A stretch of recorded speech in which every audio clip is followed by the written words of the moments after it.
नाज़रीन, ये कार्टून गौर से देखें। ये कार्टून पाकिस्तान के प्रोमिनेंट अंग्रेजी अखबार में छपा है और ये कार्टून असल पाकिस्तान की डेमोक्रेसी, पाकिस्तान की जमहूरियत, पाकिस्तान के असल जो हालात हैं उनकी अक्कासी करता है। ये असल तर्जुमानी करता है कि पाकिस्तान का निजाम किस तरह से इस वक्त ये काम कर रहा है और किस तरह से एक रोप के ऊपर, एक रस्सी के ऊपर लटका हुआ है।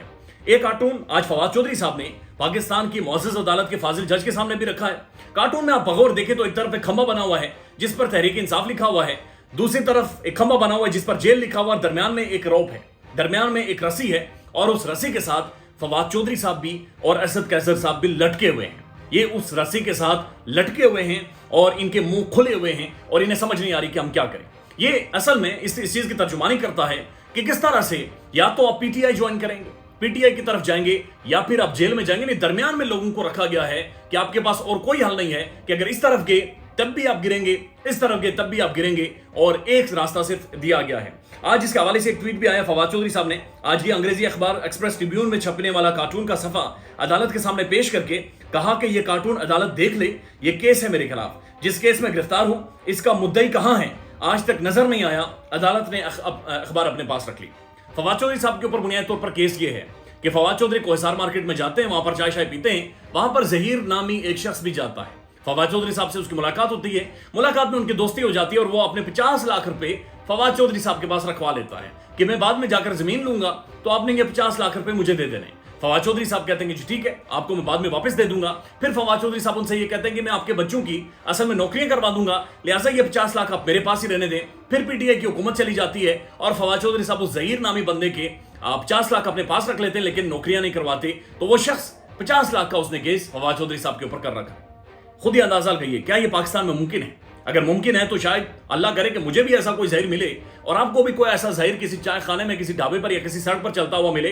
50 लाख नहीं, कम से कम 5-10 लाख रुपए जरूर हमें दे जाए और उसके बाद जो भी होगा तले देखा जाएगा। लेकिन ये केस फवाद चौधरी साहब ने आज बाकायदा से बयान किया है कि ये उनके लिए हालात बनाए गए हैं और इस तरह से उनके खिलाफ मामला चलाए जा रहे हैं। फवाद चौधरी साहब ने अदालत में यह भी स्टेटमेंट दी। उन्होंने कहा कि अगर नवाज शरीफ साहब ने 50 सालों के बाद भी इस तरह से इंतखाबात जीतने हैं तो बेहतर है कि नहीं जीतो, बेहतर है कि बात खत्म कर दो। उसकी बुनियादी वजह यह है कि मियां साहब को बादशाह जैसा प्रोटोकॉल दिया जा रहा है, मियां साहब को मुकम्मल तौर पर फैसिलिटेट किया जा रहा है और मियां साहब को रियासत की पूरी मशीनरी हरकत में आई हुई है कि उन्हें हर तरह की सहूलत दी जाए। गवर्नर हाउस में, जो कि एक सरकारी जगह है, जो कि पब्लिक के टैक्स पेयर से चलने वाली जगह है, यानी उसके अंदर एक बत्ती भी चलती है, एक बल्ब भी चलता है, मेरे और आपके पैसों से चलता है। और मियां साहब जो एक कन्विक्टेड शख्स हैं, जो एक सजा याफ्ता शख्स हैं, जिन्हें अदालतों ने रिलीफ दिया है, अदालतें सहूलतकार बनी हैं, वो उस गवर्नर हाउस में जाते हैं तो गवर्नर उठकर मियां साहब के पहलू में बैठ जाता है और वहां पर मियां साहब की पार्टी का इजलास होता है। ये तस्वीर देखें आप, ये तस्वीर गवर्नर हाउस के अंदर की है।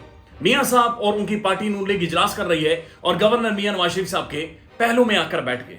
अंदाजा लगाइए किस कदर मजाक है निजाम का, किस कदर मजाक है जमहूरियत का, किस कदर ये ढकोसला ड्रामा है जो पाकिस्तानी अवाम के साथ किया जा रहा है। और इलेक्शन कमीशन ऑफ पाकिस्तान ने इसी के साथ ज़ाब्ता अखलाक भी जारी कर दिया है और उन्होंने कहा कि चूंकि इंतखाबात होने वाले हैं लिहाजा कोई भी बंदा सरकारी वसाइल इस्तेमाल ना करे।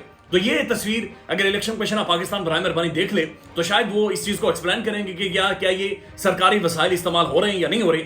और इसी के साथ जुड़ी अभी खबरें ये हैं कि जब भी इंतखाबात होते हैं तो मुल्क भर में सर्वेस करवाए जाते हैं, मुल्क भर में पोलिंग्स करवाई जाती हैं। और नया फिनोमेनन ये है कि सोशल मीडिया के ऊपर, ट्विटर के ऊपर जाकर जहां पर पाकिस्तान की क्रीम मौजूद है, पाकिस्तान के पढ़े लिखे लोग मौजूद है, वहां पर सर्वे करवाए जाते हैं। नून लीग ने सबसे पहले PMLN डिजिटल से अपना सर्वे करवाया और वो उनकी सबसे बड़ी हमाकत साबित हुई कि चंद घंटों में इमरान खान 81% के साथ वहां पर लीड कर रहा था। नून लीग ने रात की तारीखी में फौरन उस सर्वे को डिलीट कर दिया और उसके बाद नून लीग ये कह रही है कि जनाब वो हमारा ट्विटर अकाउंट ही नहीं था।